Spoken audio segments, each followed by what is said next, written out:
Well, speaking of meat, we got ourselves a meaty episode today, boys. So I figure we just hop straight into the news.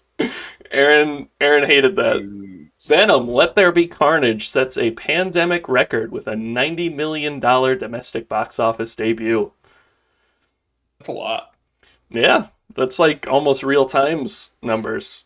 I know. For Venom too. like and we gave them 28 of those dollars. We did. Yeah, we did.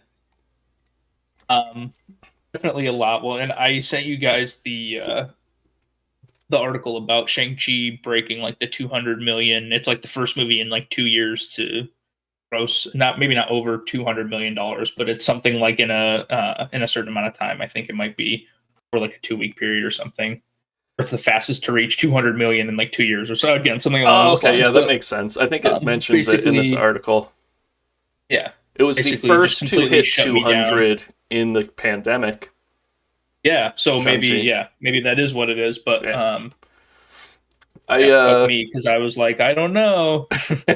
Specifically, I'm like, I'm sure it'll do. You were the big doubter of the group. Well, I don't know. I don't think any of us saw it doing as well as it did, but Aaron was the hater. I specifically made a point of being like, I was like, hold on, pause the show. I need to make a declaration. Shang-Chi is not gonna, whatever. I don't know. Yeah, clearly I'm stupid. These numbers are bad, though. I'm looking at like 2nd, 3rd, 4th, and 5th place for the weekend. Mm-hmm. So Shang-Chi was number 1 for 4 weeks, and it was knocked off. So number 1, Venom, 80 million. Number 2, I guess 2? Yep. What if I give you the top 5 and you rank them? Yeah, I would like. Right. Yeah, that's perfect. So, in no particular order, The Many Saints of Newark, Dear Evan Hansen, Shang-Chi, Addams Family 2, and Let There Be Carnage. So we already know Let There Be Carnage is 1. It's got to be Addams Family 2. Addams Family 2 is number 2 at 18 million. Yep. Yeah. Shang-Chi number 3 at 6 million. Dear Evan Hansen's 4 and the other one's 5. Many Saints of Newark is number 4 at 5 million. And Platt, Evan Hansen movie bombed. It only got 2.4 million. It's kind of funny how it didn't make very much. Aaron, Marty, and I were talking Squid Game before you got on. Have you watched it yet? No, I haven't. I'll watch it, I'm sure, at some point. Our next news story, there is a business card that invites you to the Squid Game, and on the back of it is a phone number. Apparently, the show makers did not make up a 555 equivalent of a Korean phone number. Oh, wait, they put a real person's number? Yeah, they put a real person's phone number in it. Oh, that's hilarious. And he was getting 4,000 calls a day because of Squid Game. Hilarious. Like, how would you feel about that? Like, kind of, it's cool, but you literally have to change, like, your phone. You have to get a new number, and that's just such a bitch to do. You can't even use your phone. Yeah. No, it's done. You literally can't use it. Does Squid Games have to buy them a new phone? They offer them 100 million won, which is 85,000 US dollars. I always wondered that. They pay for things. It's like, oh, this is 2,000 won. I'm like, what? You're buying a phone That's like charger. a quarter. Yeah, that's not very much. Yeah, so like the very first couple episodes, Sarah and I kept doing like conversions because the guy like wins a bet on racing horses and it's like 4.6 million won. We're like, holy shit, that's like a little over $3,000. That was it. Yeah. Oh my god. Yeah. Isn't the prize something like it's like 50 billion won or something, which is only it's like 30, it's like $30 million or something. Yeah. It's life changing money. It's not an insignificant amount of money, but it's not like billion. It's not like what just it kind of moved again the decimal place a little bit. Exactly. Yeah, Marty, I was telling Brian because I saw the article and then like a bit of kind of connective tissue was that there's this actor on the show and I'm not sure who it is exactly because I haven't seen it yet, but they were basically talking about how they had like 2 or now probably 3 weeks ago before the show started, they had like 60 or 70,000 followers on Instagram.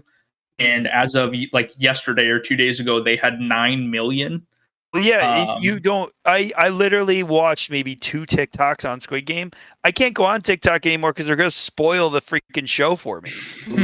TikTok loves to spoil a show. It's everything. Every flick I make, it's that Squid Game song. Totally some Tiger King shit where it's just like Netflix somehow gets these, you know, I don't know how Netflix like marketing does it. If it's like this artificial like inflation thing that they do of just getting people like, you know, they get like accounts talking about it somehow, even maybe if they're not real or something, and just I don't know how the fuck they do it, but that's definitely got to be involved. They get crazy amounts of hype, like snowballing and super fast. Like it goes from, again, like 2 weeks ago, you know, we're not talking about this thing, to it being like, we're saying the word Squid Game and that has some fucking cultural significance to like a large percentage of people. Those two nonsense. I feel like the same thing happened with Bridgerton, which I hated. I couldn't get through the first episode. And I was like, this is so uninteresting. Yeah, actually, I was trying to think of the last show that was hyped up this much. And I think you're right. I think someone in Paris. Who was in Paris? Oh, Emily in Paris. Yeah, Emily in Paris was. Or that was, what's the one with the poker game? Or not poker game, chess. Oh, it was Queen's Gambit. Queen's Gambit. Queen's Gambit. Yeah. All right, so I guess there have been other ones that have just been as hyped up. But I feel like Aaron's right, where you don't hear about them, and then, you know, the week before they're out, all of a sudden, like. Well, I actually read something that Squid Game, they had written that back in 2009. They could never get it released, though. I know it's it is a little the way Netflix, a little off like, tangent. I don't know. It seems like a 9-episode like Black Mirror miniseries kind of deal. Or is it separate, like kind of storylines each episode, or is it not? No, it's one continuous storyline. Oh, okay. I hope that it will be like a one season thing. It doesn't need to be more than one. Or more shows need to just be one season. It's like British TV. They do like one season of a British show, and like no matter whether it's popular or not, they're just like, we're done. 2 seasons, like barely. Well, speaking of just one season and wrap it up, the Book of Boba Fett will premiere on Disney Plus on December 29th, 2021. That's cool. I'm looking forward to that. Yeah. Yeah, I'm glad it's not like December 1st, because I feel like there's other things going on. I'll have to check the CanonBallsPodcast schedule. Yeah, Spider-Man's going to be before that, probably. There is it's a pretty packed schedule. I'm hoping, you know, as long as they keep similar like style and, you know, quality in turn, which again, I mean, Disney's gonna fucking put the money into it, but either way, as long as it's, you know, kind of lives up to the Mandalorian, I mean, I can't imagine that it's not going to be at least pretty good, if not excellent. So we'll see. But yeah, definitely looking forward to it.